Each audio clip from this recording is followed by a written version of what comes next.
हाय दोस्तों, कैसे हो आप लोग। होपफुली आप बहुत अच्छे होंगे। सभी को सबसे पहले तो शुभ संध्या।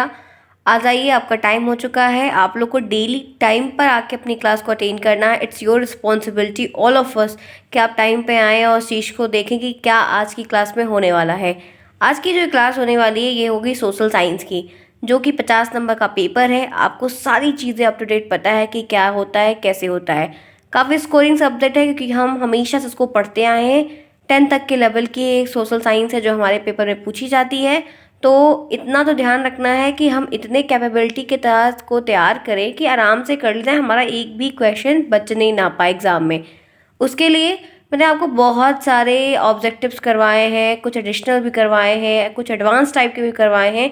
आज मैं आपको वेरी शॉर्ट क्वेश्चंस करवाऊंगी, दैट मीन अति लघुत्तरीय प्रश्न करवाऊंगी, कुछ लिखने वाले भी, ताकि आपको हो सकता है कि मेरी जो लैंग्वेज है वो आपको अच्छी लगे। आप हो सकता है कि यही आंसर लिख दें, क्योंकि सीरीज़ में वही क्वेश्चन वही है, बट उनका जो आंसर राइटिंग की लैंग्वेज है वो अलग है, बुक में अलग है, मैं आपको अलग दे रही हूँ। तो शायद आपको कुछ यूनिक मिल जाए जो आपके लिए काफ़ी इंपॉर्टेंट हो और आप इसको लिख सकते हैं। तो चलिए स्टार्ट करते हैं फिर आज की इस क्लास को। मैं हूँ शालिनी, आपके साथ शेयर करती हूँ सारी सब्जेक्ट की क्लासेस यहाँ पर हो चुकी हैं। बहुत सारी चीज़ें हो चुकी हैं। जिन्होंने नहीं देखा है प्लीज़ चैनल को सब्सक्राइब कर लीजिए, टेलीग्राम को ज्वाइन कर लीजिए। टाइमिंग आपको पता रहेगी, पीडीएफ वहाँ पर मिल जाएगा, बहुत सारी अपडेट वहाँ पर मिल जाएगी। टेलीग्राम का लिंक आपको हर एक वीडियो के कमेंट बॉक्स में पिन करके मिलेगा। और डेली क्लासेस आपकी शाम को 6 बजे चल रही है, शाम को 6 बजे, सुबह 10 बजे मैंने की हुई है। तो ध्यान रखिए, पढ़िए। एक दो दिन से सुबह नहीं हो पा रही फिलहाल के लिए, लेकिन कोई बात नहीं, हम क्लासेस करेंगे। आपकी डेट जैसे निकल जाएगी मैं नंबर ऑफ़ क्लासेस आपकी इंक्रीज़ करूँगी। और जब तक डेट नहीं आ रही तब तक थोड़ा सा मैं भी काम पे हूँ, इस वजह से नहीं कर पा रही हूँ। जैसे आपकी डेट निकलती फिर मैं आपकी क्लास को जितना हो सके उतना टाइम पर करके आपको अवेलेबल कराऊंगी, ताकि आप अच्छे से बेस्ट अपना करके आएँ। ओके फ्रेंड्स, चलिए स्टार्ट करते हैं आज की इस क्लास को। होपफुली ये क्लास आपके लिए बहुत अच्छी होने वाली है। एंड तक सभी को देखना है और कमेंट बॉक्स में मुझे ज़रूर बताना है कि आपको ये क्लास कैसी लगी। आइए देखते हैं यहाँ पर हम पहला क्वेश्चन क्या पढ़ेंगे। देखिए, एक एक प्रश्न मैं आपको आज दिखाऊंगी, आपको एक एक का आंसर भी पता चलेगा। एक सिंपल सा प्रश्न मैंने लिया है, ठीक है। और ये सोशल साइंस का जो बैक साइड के आपके चैप्टर्स हैं उनसे प्रश्न मैंने उठाए, क्योंकि उनके जो चैप्टर्स थे उसको मैंने थोरली आपको नहीं पढ़ाया। इस वजह से मैं उधर के क्वेश्चंस की अब 2-3 दिन क्लासेस करवाऊंगी, ताकि आपके लिए उधर के जो सेक्शंस मैंने छोड़ रखे हैं वो क्वेश्चंस के फॉर्म में मैं आपको करवा दूँ, तो ओवरऑल वो कवर अप हो जाएगा। क्लियर। अब देखिए, पहला प्रश्न मैंने यहाँ पर लिया है, मुद्रा के कार्य लिखिए। मुद्रा के कार्य लिखिए। तो आपको ये भी प्रश्न आ सकता है कि 2 कार्य लिखिए, 4 कार्य लिखिए, 3 कार्य लिखिए, आपको लिखना होगा। नहीं आता है तो आप 2-3 कोई भी लिख सकते हैं। जैसे मुद्रा का कार्य क्या होता है, तो विनिमय का एक माध्यम है, ठीक है। आयात निर्यात करने का, विनिमय करने का, एक दूसरे से चीज़ों को लेने का, हेर फेर करने का, फेरबदल करने का, ठीक है। तो एक कार्य क्या है, विनिमय का ये माध्यम है, मीडियम है, इसी के जरिए सब कुछ होती है, ठीक है। मूल्य का मापक है, मूल्य उस चीज का सामान है उसका मापक है, कितना मूल्य है उसका एक मेजरमेंट है। भावी भुगतान का आधार है, भावी भुगतान का आधार है। और मूल्य संचय है। तो आप इसमें से 2 कार्य 3 कार्य कोई भी लिख सकते हैं। आप ये तो इस तरह लिखा है, आप लिखेगा मुद्रा के कार्य निम्नलिखित है, तो 3-4 कार्य आप पॉइंट वाइज बना के प्रॉपर तरीके से बढ़िया लिख दीजिएगा। या तो आप ये भी चाहते हैं कि आपको कैसे अपनी कॉपी को अच्छा बताना है, तो आपको जैसे ऐसा प्रश्न आ जाए ना, तो आप बीच में ऐसा लिखना, फिर ऐसे लाइन बनाना, और ये जो स्ट्रक्चर वाला बनता है, याद है, ये फ्रेमवर्क स्ट्रक्चर कहते हैं। तो ये टाइप का आप लिख दोगे नीचे नीचे करके, तो ये भी एक बेस्ट तरीका है अपने आंसर्स को रिप्रेजेंट करने का। तब आपको बढ़िया नंबर मिलेगा फ्रेंड्स, ठीक है, ध्यान रखिएगा। अच्छा भी लगता है, साफ सुथरी कॉपी यूनिक कॉपी लगती है। चलिए आ जाइए, नेक्स्ट देखते हैं। दूसरा प्रश्न है, नई औद्योगिक नीति क्या है। नई औद्योगिक नीति क्या है, काफ़ी इंपॉर्टेंट है, ध्यान रखिएगा, वेरी इंपॉर्टेंट है, इसको यहाँ पर लिख लीजिएगा। नई औद्योगिक नीति क्या है। प्रश्न में है, औद्योगिक नीति में तेजी लाने के लिए, औद्योगिक नीति में बढ़ोतरी करने के लिए, आगे चलाने के लिए, अग्रसर करने के लिए, तेजी लाने के लिए नई औद्योगिक नीति, नई पॉलिसीज को बनाया गया। और नई जो पॉलिसीज बनाई गई वो औद्योगिकरण और पूंजी निवेश के लिए उचित वातावरण, ऐसी तकनीकी को लाने का प्रयास किया गया, और बहुत हद तक लाया भी गया, जिससे आप जो निवेश कर रहे हो उसका उचित से उचित एक एनवायरनमेंट क्रिएट हो पाए और आपको उसका प्रॉफिट हो पाए। आप जिस चीज़ पे पैसे लगा रहे हो उस चीज़ को आपको उसका मतलब एक रेवेन्यू जनरेट हो और आपको कुछ मिले। कुछ आप लागत कहीं पर लगाओगे तो आप रिजल्ट चाहते हो ना। आप यहाँ पर डेली 1.5 लाख में कर रहे हो तो प्राइमरी की टीचर की नौकरी चाहते हो ना। तो वही चीज़ है। तो यहाँ पर जो ऐसी पॉलिसीज़ लाई गई कैसे इन चीज़ों को बढ़ाया जाए, औद्योगिकरण कैसे किया जाए, एक अच्छा इन्वायरमेंट कैसे तैयार किया जाए, कैसे विकास हो, क्योंकि छोटी छोटी औद्योगिक चीज़ें ही तो मिलकर एक देश को, एक कंट्री को डेवलप करने में लगी हुई हैं। इनका भी योगदान बहुत ज़्यादा है। तो वही चीज़ है। क्लियर? आएगा तो कर लेंगे आप इसको भी लिख सकते हैं, आपकी सीरीज में भी इसका आंसर राइट मिल सकता है। तो आप you can do anything as you wish. Clear? आगे आए, चलिए नेक्स्ट चलते हैं। देखिए क्या है। पहला यहाँ पे दिया है लघु उद्योग से क्या अभिप्राय है। लघु उद्योग से आप क्या समझते हैं। लघु उद्योग की परिभाषा बताइए। लघु उद्योग पर टिप्पणी करिए। आपको 2 नंबर के प्रश्न और 1 नंबर के प्रश्न, ये सेम क्वेश्चन दोनों जगह अराइज हो सकता है। आपको इसका आंसर लिखना है लघु उद्योग यानी कि छोटे पैमाने की औद्योगिक इकाई, स्मॉल स्केल इंडस्ट्रीज। हम लघु उद्योग को इंग्लिश में स्मॉल स्केल इंडस्ट्रीज कहते हैं, यानी कि छोटे पैमाने की जो औद्योगिक इकाई होती है जिसका छोटा व्यापार होता है, छोटा सब कुछ सेटअप होता है, वो है वे इकाइयाँ जो मध्यस्थ स्तर के विनियोग की सहायता से उत्पादन प्रारंभ करती हैं। ठीक है, जो मध्यस्थ एक मीडियम स्तर की हेल्प लेकर, बीच के रास्ते की हेल्प लेकर अपने जो ये स्मॉल स्केल है, लेबर वर्क कह सकते हैं, और छोटे वर्क जो है उनका एक प्रारंभ करती हैं, उनका उत्पादन करना ये स्टार्ट करती हैं। ठीक है, क्लियर? आप लघु उद्योग में बहुत सारे एग्जांपल्स को भी डाल के अपने आंसर्स को एंड अप कर सकते हैं, एक अच्छा तरीका है। क्लियर? आइए आगे चलते हैं, नेक्स्ट देखते हैं क्या है। 3 प्रश्न हुआ अभी तक, ध्यान से। 15 मिनट की अगर क्लास होती है और 15 मिनट अगर 15 प्रश्न मिलता है ना, तो दैट इज इनफ। आगे आइए, नेक्स्ट देखिए। बैंकिंग प्रणाली से आप क्या समझते हैं। बैंकिंग सिस्टम से आप क्या समझते हैं, होती क्या है, अपने शब्दों में बताइए। काफ़ी कुछ प्रश्न बन सकता है सेम टॉपिक पे। आपके सिलेबस में दिया है फ्रेंड्स, मैंने सामाजिक अध्ययन आज लिया हुआ है। आपके सिलेबस के बाहर मैंने एक भी प्रश्न नहीं लिया हुआ है, सब आपके सिलेबस में है। हाँ, ये है कि प्रश्न आपको, और ये जो प्रश्न मैंने लिखे लिए हुए हैं ये आपको आपके टॉपिक से रिलेटेड है, प्रश्न बन सकता है, क्योंकि बहुत सारी चीज़ें आपको आउट ऑफ सिलेबस भी मिलती हैं। अब देखिए यहाँ पर क्या है, बैंक की प्रणाली से आप क्या समझते हैं, क्या बताएंगे आप लिख सकते हैं बैंक राष्ट्रीय वित्तीय प्रणाली की एक नींव है। राष्ट्रीय वित्तीय प्रणाली, जो ये पूरा नेशनल सिस्टम चल रहा है बैंक का, केंद्र वाला, केंद्र से लेकर रिजर्व बैंक ऑफ इंडिया, उनकी एक नींव होती है छोटी छोटी। बैंकिंग प्रणाली की सुरक्षा, उनकी सिक्योरिटी, उनकी सुदृढ़ता यानी कि उनकी स्टेबिलिटी, उनको निश्चित करना, उनका परमानेंट करना, और वित्तीय स्थिति की स्थिरता, पैसे की परमानेंट या पैसे की मजबूती, पैसे की स्टेबिलिटी, ये स्थिरीकरण जो होता है, परमानेंट जो होता है, को बनाए रखने के लिए इस प्रणाली के प्रति जनता में विश्वास जगाने में केंद्रीय बैंक महत्वपूर्ण भूमिका अदा करता है। तो बैंक की प्रणाली से आप क्या समझते हैं, ये जो केंद्र सरकार की तरफ से बैंक सिस्टम पूरा चल रहा है, आरबीआई की तरफ से, ये छोटी छोटी बैंकें, उनकी समूह होती हैं, उनकी ग्रुप्स होती हैं, उनके अंश होते हैं, जिनकी वजह से केंद्र सरकार इन सब पे अपना पूरा रूल रेगुलेशन पूरा समझना, देखना, सिक्योरिटी, पैसे का लेन देन सब कुछ करती है। ठीक है, तो यहाँ पर आप बैंकिंग प्रणाली में आप काफ़ी कुछ लिख सकते हैं, लेकिन ये जो कुछ प्रश्न ऐसे हैं ना, ये याद नहीं होंगे।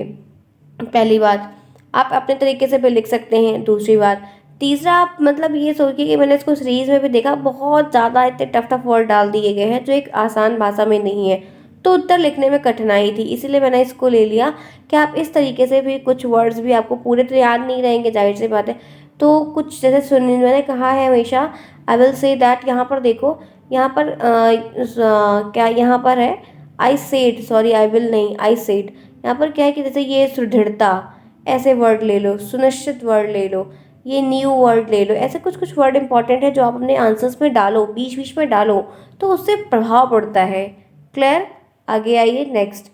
जलप्रपात क्या है, जलप्रपात क्या है, 5th प्रश्न है, जलप्रपात क्या है। देखिए क्या लग रहा है, दिख रहा है आपको, जलप्रपात के बारे में बहुत बढ़िया प्रश्न है।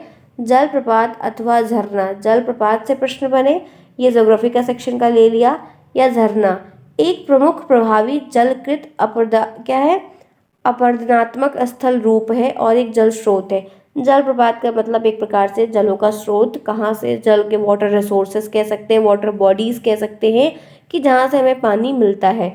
या एक आम भाषा, एक सरल भाषा, पहाड़ों की चट्टानों से गिरने वाली नदी या नालों को जलप्रपात कहते हैं।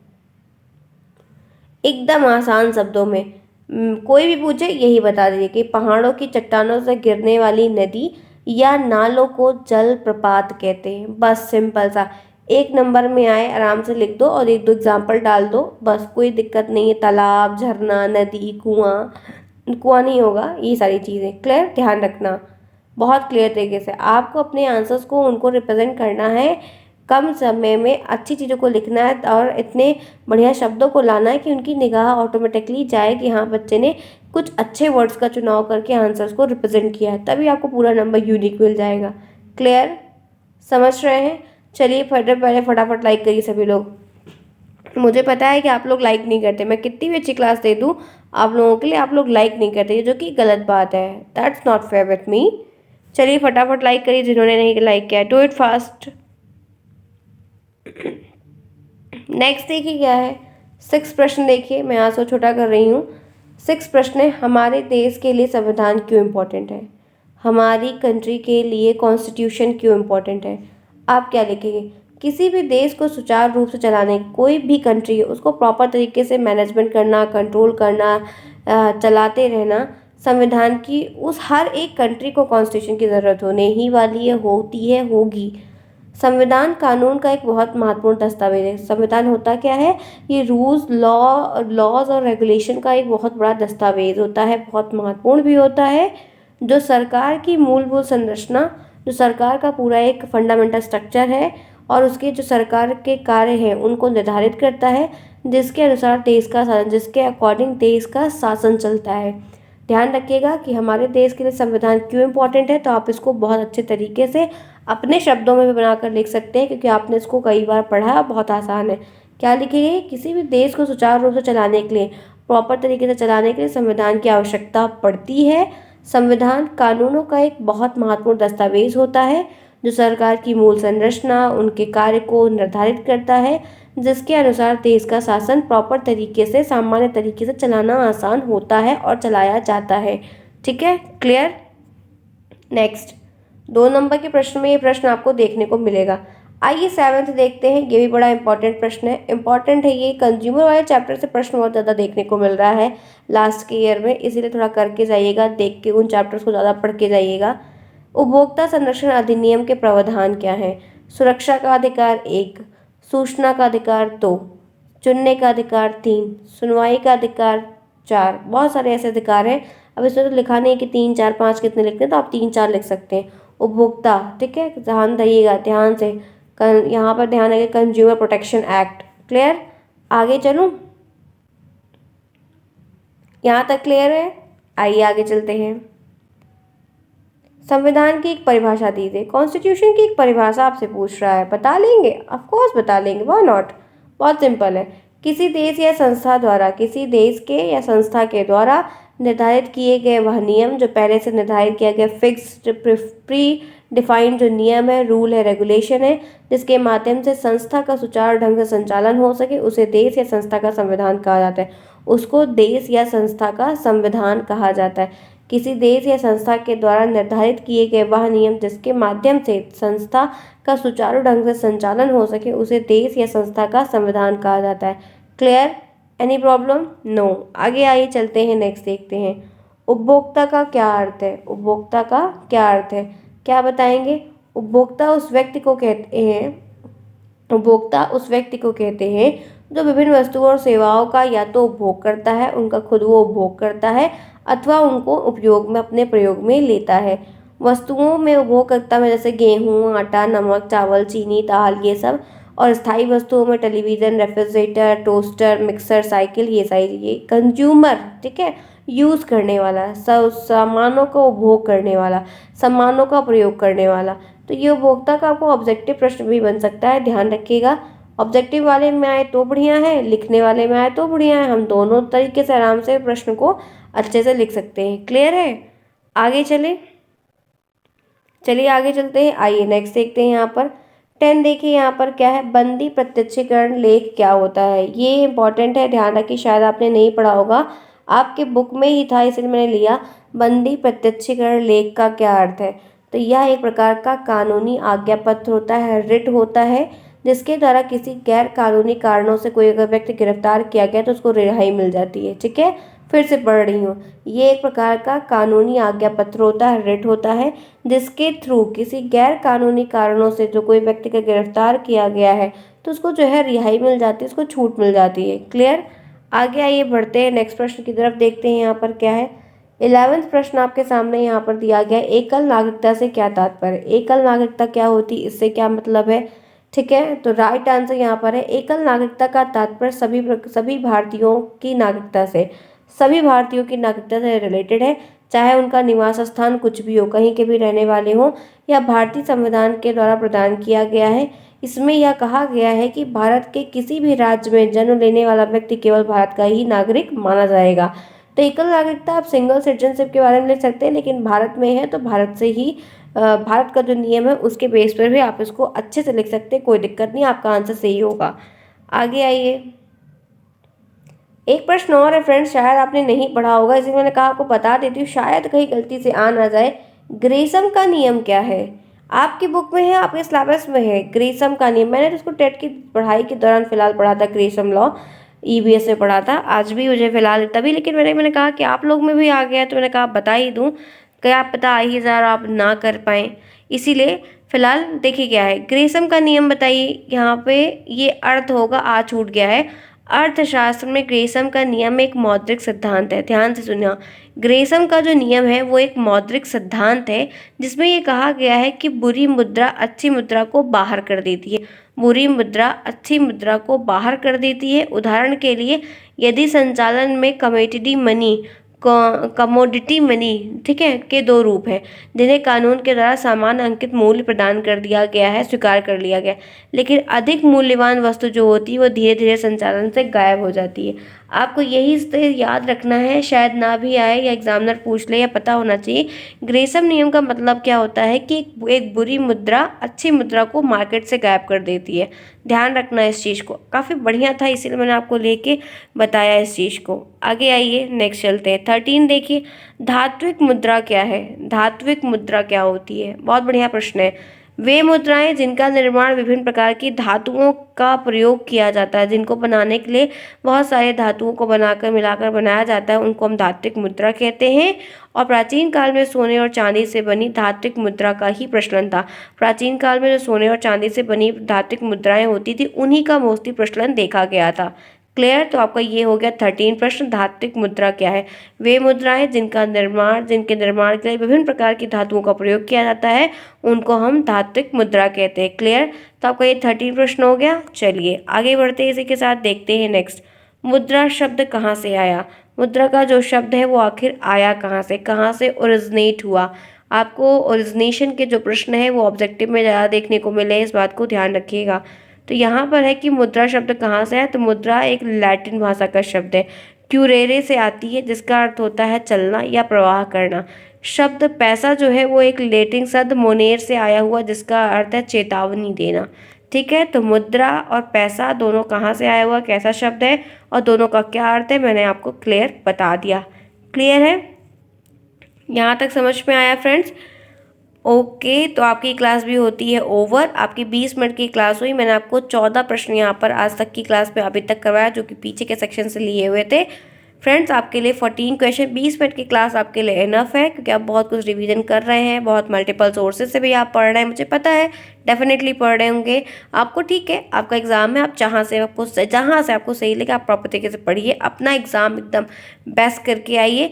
मेरे से जितना हो पाएगा उतना मैं आपको रिप्रेजेंट करके पूरी कोशिश करूँगी। I will try my level best कि मैं आपको अच्छे से अच्छा मैटर कंटेंट प्रोवाइड करवाऊँ, बेस्ट चीज़ें थिंग्स दूँ कि आप अच्छे से पढ़ पाएँ, रिवीजन कर पाएँ, सिंपलेस्ट वे में दूँ। यही मेरी एक सोच है फिलहाल के लिए। चलिए फिर आज की इस क्लास को करते हैं हम यहीं पर ओवर। मैंने आपको 14 प्रश्न करवाया, ज़्यादा वक्त आपका नहीं लिया है, कम ही समय में आपको काफ़ी अच्छे क्वेश्चंस करवाए। होपफुली आपने वीडियो को एंड तक देखा होगा। कोई प्रॉब्लम होगी तो मुझे बताइएगा कमेंट बॉक्स में, आपका सोल्यूशन जरूर लेकर आऊँगी जितना हो पाएगा। मिलते हैं नेक्स्ट टॉपिक में, नेक्स्ट बातें करेंगे नई चीज़ों के साथ। तब तक के लिए take care, thanks for watching to everyone. जिन्होंने क्लास को नहीं लाइक किया है प्लीज़ लाइक कर दीजिए और ज़्यादा से ज़्यादा एक कमेंट भी बताते भी जाइएगा ऐसे प्रश्न आपको और करने हैं। आपको अगर और करने होंगे तो मैं इससे रिलेटेड आपको प्रश्न और करवाऊंगी ताकि आपके लिए काफ़ी हेल्पफुल हो जाए। तब तक के लिए टेक केयर, बाय बाय।